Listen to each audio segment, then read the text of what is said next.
With the increased uncertainty, everyday Ukrainians, how are they coping at this point? Andrij Dobriansky is with us tonight from the Ukrainian Congress Committee of America for some more insight. Andrij, we're seeing pedestrian areas bombed here like a playground. That sends a clear message. Putin calls it revenge.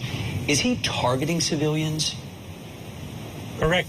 He has been targeting civilians because those rocket attacks aren't something that you pick on a board 30 seconds before you fire. These were all planned out in advance, so he knew that he could fire on these civilian targets. And let me just add, not just playgrounds, kindergartens, schools, healthcare facilities, and most notably these electrical plants that forced miners to be stuck in a coal mine for over 24 hours until they could power up the elevator to get them out.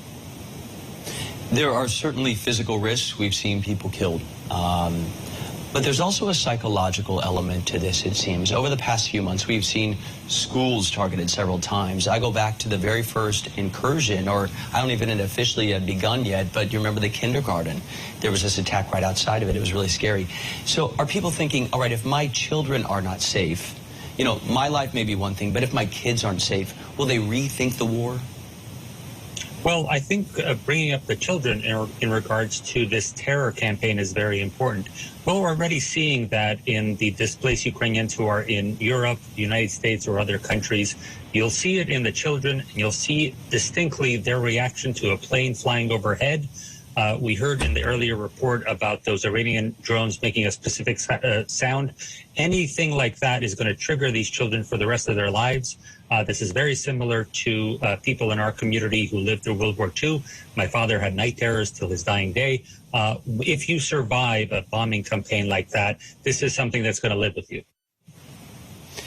What are you hearing from inside Ukraine right now? We know millions of people got out, including a lot of women and children, but others didn't or couldn't. What are you hearing from inside right now? A lot of dedication to the war effort. Yes, people did leave, but an enormous amount of people simply moved from one side of the country to the other. You'll see in the border oblast, the provinces on the western border, an increase of 50, 100, or 150% of their population, and now they need to restructure their infrastructure. Now, also, we had Ukrainians who were living or working as students or workers overseas. Many of them actually returned if they were men of serving age and are now serving in the armed forces.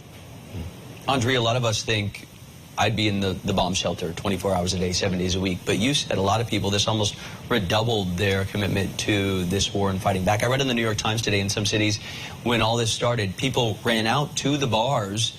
They sat in the dark, drank together, and they said, well, okay, well, let's see when the power comes back on. And others said, actually, this is going to speed up weapons from the West, so it's going to get here faster. It seems that they're always looking for some positive aspect. What effect does this have on the population? I think what we saw just in the last 48 hours, beginning with those rocket attacks on residential buildings in Zaporizhia on Sunday, this massive attack all over Ukraine on Monday, and then the overnight attack into Tuesday morning on several specific electrical plants. Every single time this happened, there was a redoubling of the efforts. Yes, we're going to do this. We're going to win. There was anger throughout, but an anger that could be redirected into unifying the population. They are dedicated to pushing Russia out. So much of the discussion recently, Andrij, has been about a potential tactical nuclear weapon from Putin, but more likely, and a lot of people have said what they really don't want to see is this elongated, prolonged war, and these attacks, like we're seeing in the past week, will just go back and forth and back and forth. Do you think Ukrainians are prepared for that at this point, to see that Putin, despite some losses recently, it's almost made him also redouble? Well, understand that Putin is, the largest country in the world is Russia, as opposed to just the largest country in Europe, which is Ukraine. But Ukraine does have an enormous amount of allies. And even a small country like Estonia is punching above its weight in terms of donating material to Ukraine. Putin has Iran to turn to, buying ammunition from North Korea. China has, as of yet, to sell them anything. He has a limited supply of allies. So it's really Ukraine that has the bigger stable of allies to help it out.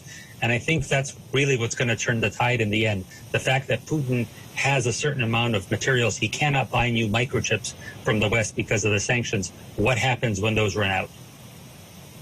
Final question then, real quick. With all that in mind, is the U.S. doing enough for your taste in helping Ukraine at this point? The U.S. has done an enormous amount. It has been slow, however, and it's ramped up, but we're still not at the point where the guys on the front line have all the ammunition that they need, nor has been the constant debate about whether or not we give this kind of equipment or not. If we had supplied Ukraine sooner with the equipment that they have now, Ukraine would be advancing even further. So I think that's the lesson the rest of the world is learning. We see that the world is learning that because every week it seems more nations step up to the plate with more ammunition, but it's been slow. Andrij Dobriansky with the Ukrainian Congress Committee of America. Thank you so much.